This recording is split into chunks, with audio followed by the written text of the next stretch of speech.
Hello everyone, welcome back. Today's story is from r/MaliciousComplaince. Story 1. This happened last week. I was swimming laps at an indoor pool near my house. I'm a woman who has had a double mastectomy without reconstruction.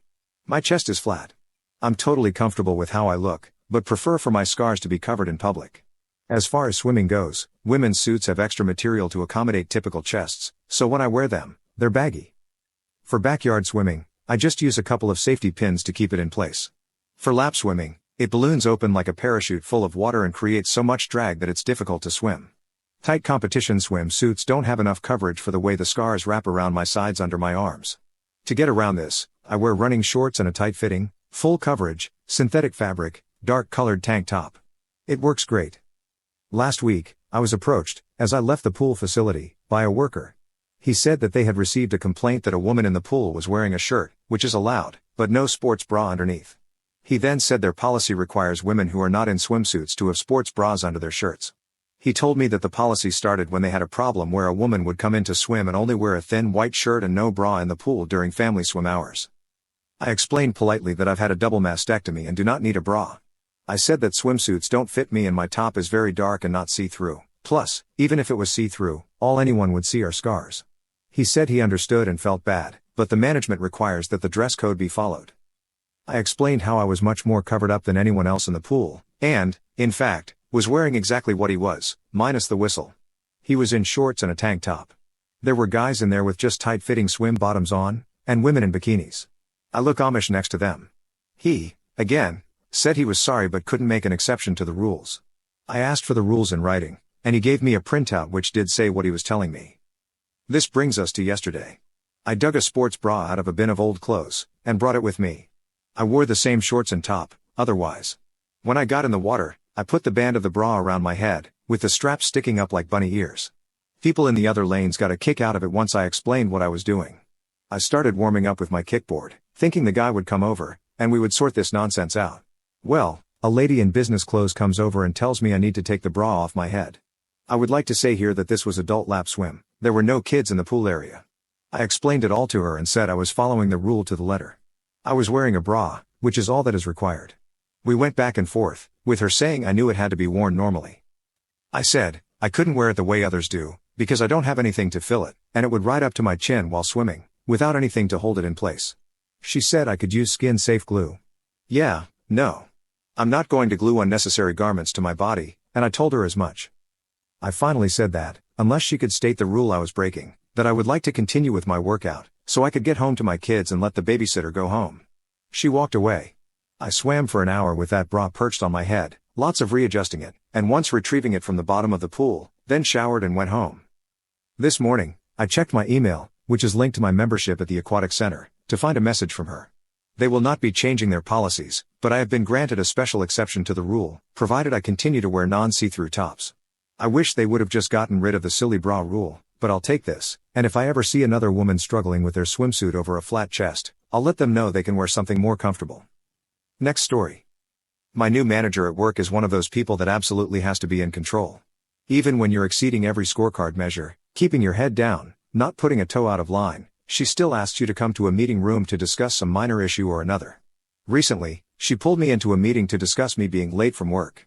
Protocol is to call in, say we'll be late, and then submit a schedule adjustment request when we arrive. She accused me of not calling in or submitting a request but was able to prove I did. Only, instead of leaving it at that, she insisted I now needed to call her and explain why I was late. That's not the process, I told her, and she said she was making a new one.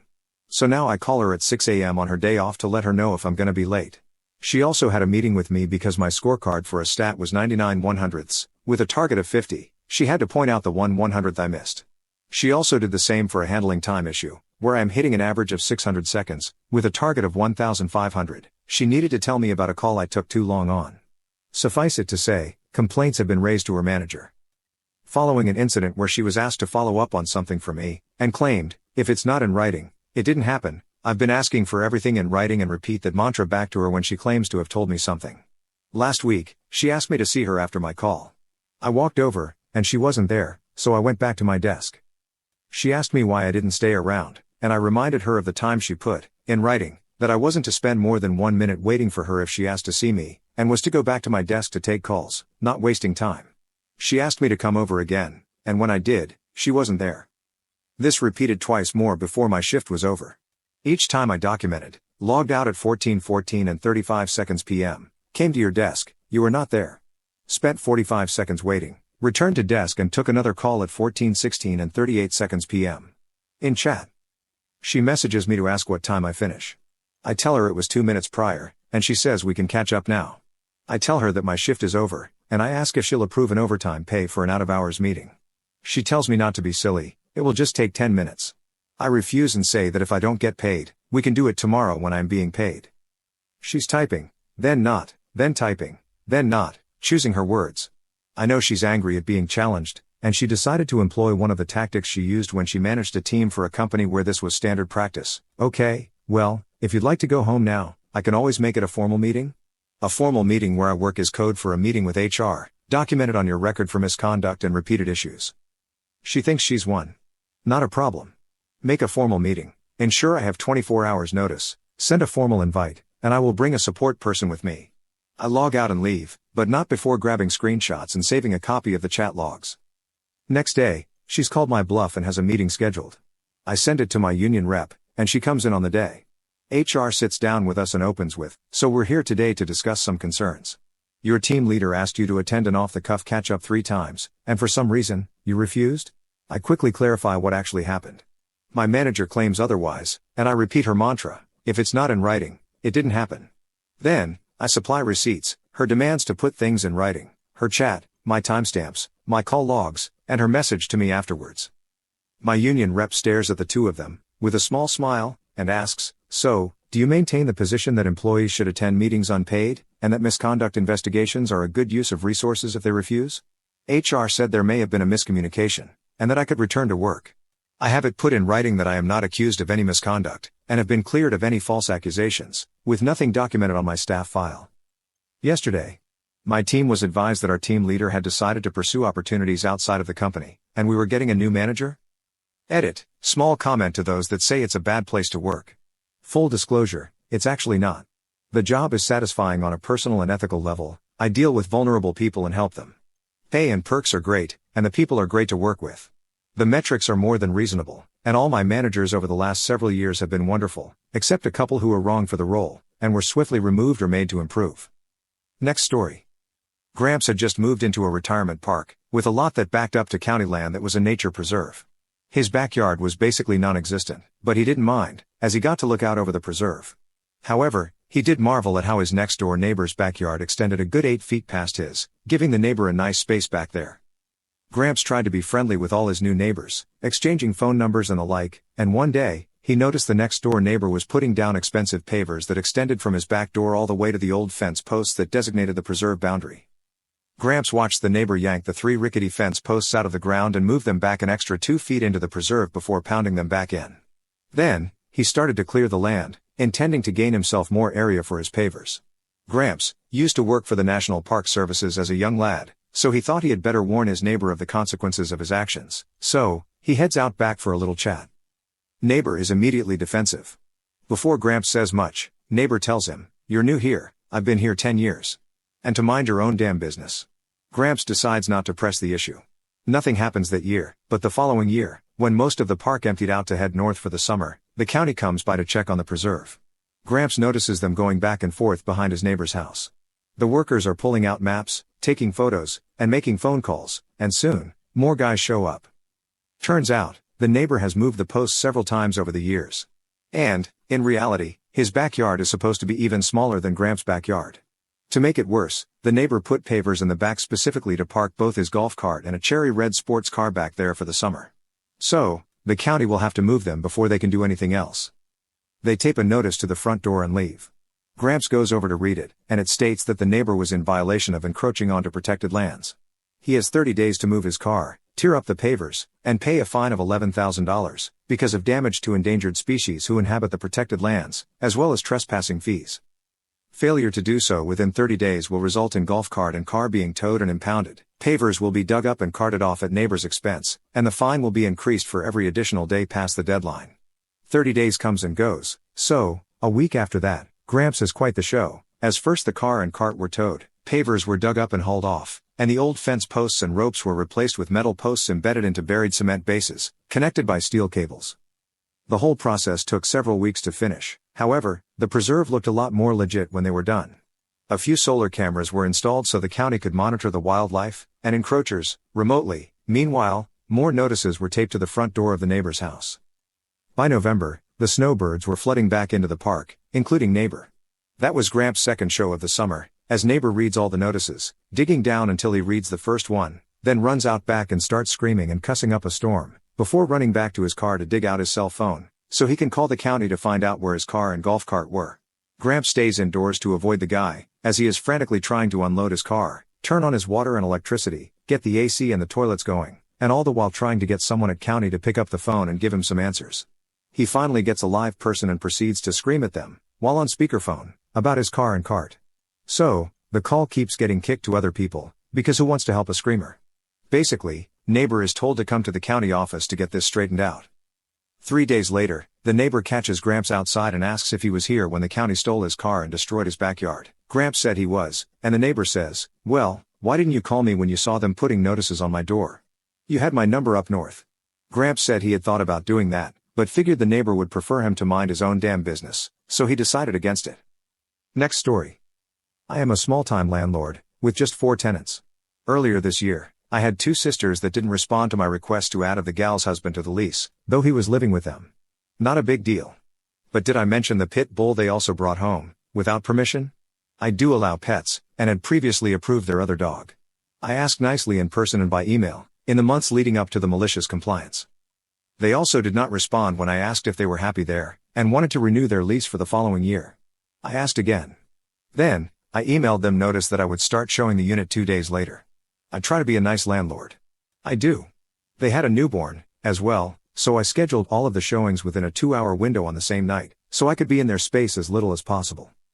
Also, because they had not responded, and it was now serious crunch time for getting another tenant, and my spouse worked all the following 2 weeks during evening showing hours, I had the delightful inconvenience of bringing my 2- and 6-year-old children with me to the showings. Because I'm not a corporation, I'm a small-time family landlord with kids. Try to imagine how difficult it is to conduct business meetings with 2 kids, right? Then, imagine staggering showings every 15 minutes, with prospective tenants who are also bringing their own kids. Just to further clutter your imagination, this is an 800 square foot, 2-bedroom apartment, with a cozy entryway. So I arrive with my 2 kids to find that my tenants are still at home along with the husband, the newborn, and the other sister's boyfriend. So that's 7 people in a small kitchen already. Then the first prospective tenants start arriving, husbands, wives with kids, and some showing up early, so there's 2 sets of them. That's 14 people in a small kitchen. And I'm a mom. I have magical powers. So, I'm holding my toddler, my daughter is safely under the dining table, coloring, and I'm chatting with the prospective tenants, directing traffic, while my actual tenants prepare to depart. If you didn't know this already, it's common practice in the US to leave the premises during real estate or apartment showings. This was their first apartment, so I actually emailed them ahead of time to let them know what is generally expected at showings, for example a relatively tidy apartment, and that they can leave, for their own convenience. They do eventually leave, after the boyfriend tells a prospective tenant that he, in fact, also lives there. And I carry on with an exhausting scheduling of showings. And have my new tenants all picked out and lease signed by the next day. Awesome, right? The next night, I get a voicemail from the husband, who is not my tenant. I saved it, and just listened to it again, because it still gives me that same delightful shiver of malicious compliance. In his voicemail, he told me how awful it was that my children touched his infant's things. They didn't, because I keep my kids entertained with magical mommy toys, but prospective tenants also brought children. He went on about how they had to sterilize everything to keep their infant from being sick, and how inconvenient it was to have showings with only 2 days' notice. He also mentioned how very unprofessional I was to bring my children, and he asked if I could just be more professional in the future. You can hear it, can't you? The deep shiver of malicious compliance, vibrating through my offended being. The next morning, I started issuing professional lease violation notices, one for the extra residents of the unit, hubby and boyfriend, one for the extra dog, and a few additional ones for building concerns I noted during the showings. They ignored the violation notice, which I sent by certified mail and, thoughtfully, also by email. I decided to be even more professional 30 days later, and issue a 5-day notice to vacate. And I called their mom, who is their emergency contact, as an eviction notice is an emergency. Did I mention that their lease was due to end just a few weeks later? But it would be unprofessional of me to let these violations slide until then. 3 days later, they'd magically sent me all the information I'd requested, removed the other dog, licensed the first dog, gotten the required pet insurance. They moved out on their lease termination date. And skipped out on their last electric bill, and left the unit in damaged condition. Despite my professional security deposit disposition statement and request for payment, they ignored those notices. Until I stated I would proceed to small claims court by X date for the total due beyond their security deposit. On X date, they replied, stating they didn't think it was fair that they should have to cover damages to the unit, or pay any more money toward their utility bill. Yep. 2 months later, there we were, in the lobby of the courthouse, sitting across from each other on uncomfortable waiting room benches. They're laughing among themselves about how they're going to get their full security deposit back. And I'm quietly reviewing my presentation notes to the judge, and my sizable stack of evidence, photographs, videos. This was my first time in court, but I wasn't laughing. I was preparing. 1 hour later, we're back in the lobby, and their mom is trying to write me a check for the full amount of the judgment. She doesn't have a pen, her kids don't have a pen. I, however, have a pen. I cheerfully offer my pen. She writes the check and hands it to me, and... wait. I hold my hand out again. Got my pen back too. I was so proud of myself for not saying any of the sassy things in my head in that moment. You know why? Because I was being professional, as I'd been from the moment he'd left that voicemail. As a last note, I do acknowledge that it would have been better if I hadn't brought my children.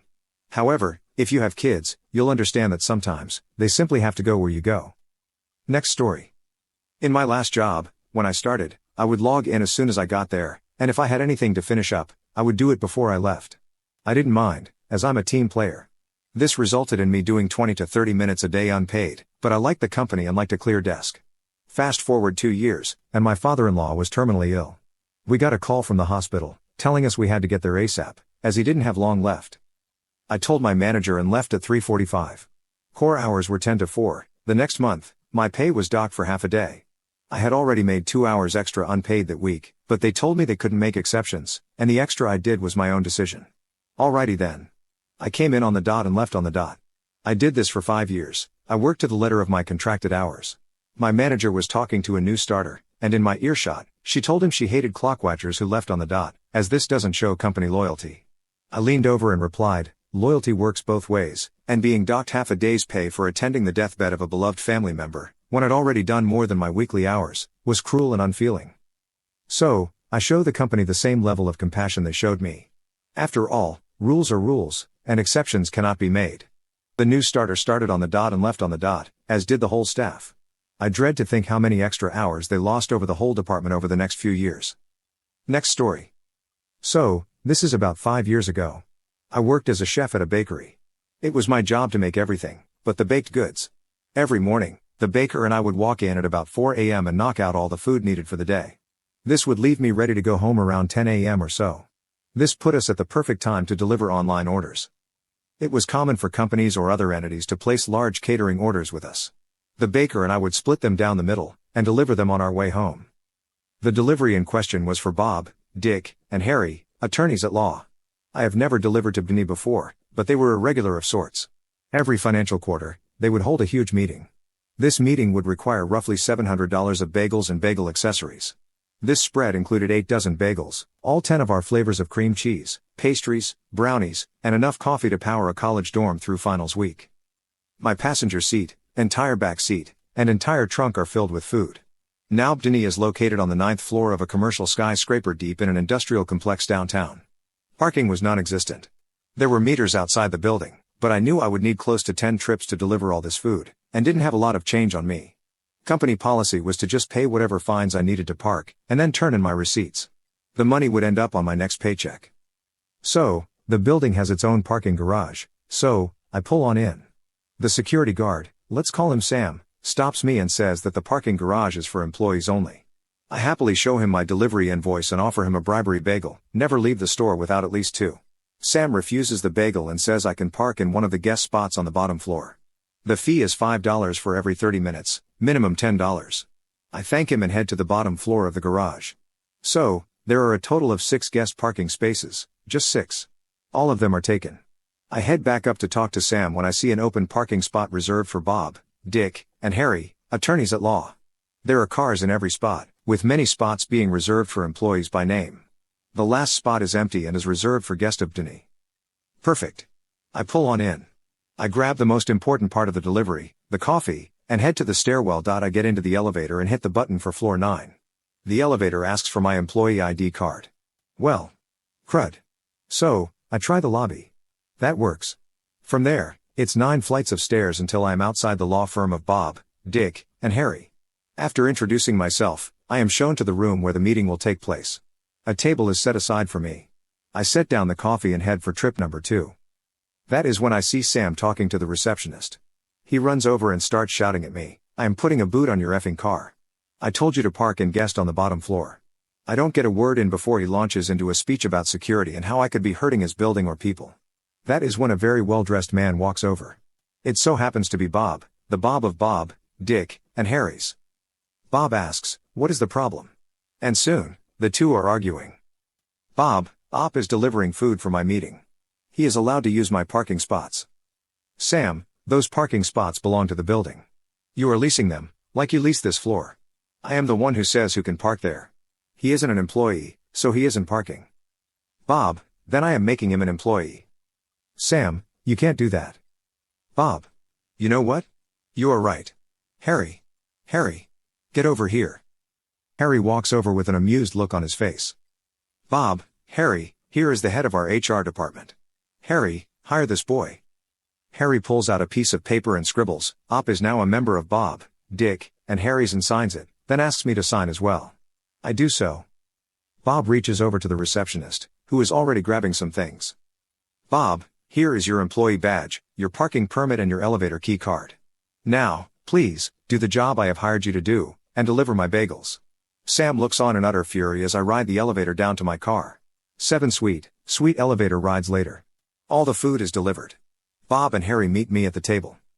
Bob, Op, you have made great strides in this company, and I am proud of your work, but I feel it is time for us to part ways. Here is your final check. Bob then hands me a crisp $50 bill. Harry, and your severance package. Now please be sure to return your badge and card on the way out. Harry hands me a $20 and sends me on my way. The receptionist is sure to validate the parking ticket that Sam gave me, and I head on out. On the way out, Sam grins at me and asks for my ticket. I place it in the machine in his station. It sees the validation I got and lets me out for free. Sam glares at me as I drive off into the late morning sun. Next story. I am renting a little house, out past the suburbs of the city. I am currently working in.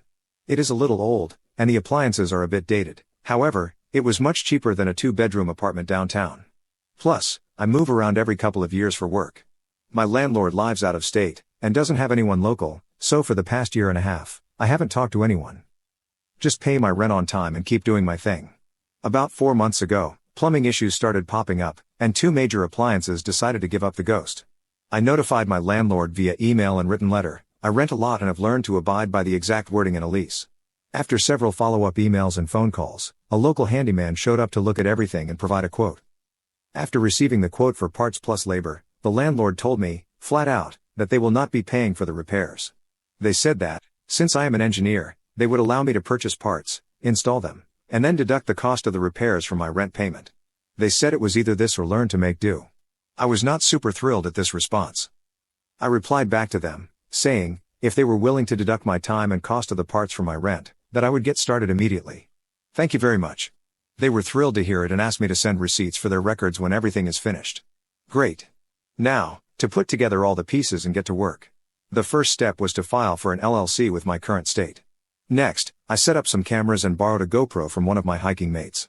I was able to document all the repair process, from me watching YouTube videos of how to do things, to me making multiple runs to the parts store to get that piece I didn't know I needed. Here is the kicker. At my day job, I make over $50 an hour, that is what my time is valued at. The final bill for everything has worked out to be about 12% higher than the quoted cost, and the landlord is very upset. However, my lawyer, added to the email chain, has kept them very civil. Next story. Worked for a medical transportation company that had a contract with Medicaid. One of their many rules was that you could not provide any assistance to the patient inside of their house. One elderly lady had an old house with a very small foyer that you had to climb 3 steps to get to the main floor. The only other entrance was around back and up 2.5 flights of rickety steps to an old deck that opened into a bedroom. Upstairs. She's in a wheelchair. Common sense says, Take her in the front door, up 3 stairs, and she's home, on the level she lives on. Medicaid says, take her up the outside stairs, dump her in the bedroom upstairs, and let her worry about getting down to the living room level. We ignored their policy and took her in the front door anyway. A random inspection by a random inspector showed that we were not in compliance. We appealed, the inspector came out and saw the different options, and decided that we had no case for appeal. Take her up the outside stairs. Nope. From then on, when the driver arrived at her house, he would get her out of the van on the sidewalk, and then get on the radio and tell the boss to shove his stupid job. Now that he was no longer an employee, he was free to assist this lovely person into her front door and up the stairs. Once finished, they would come back to the van, tell the boss they'd reconsidered, and ask for their job back. The boss was always understanding and took them back, but very carefully noted the 10 to 15-minute break in their employment, to show that the company remained in compliance. Aftermath, we had contests to see who could have the most dramatic I quit scene. Medicaid noted our activities, but couldn't put a handle on how to stop it. Malicious compliance achieved. That's it for now. See you in the next post.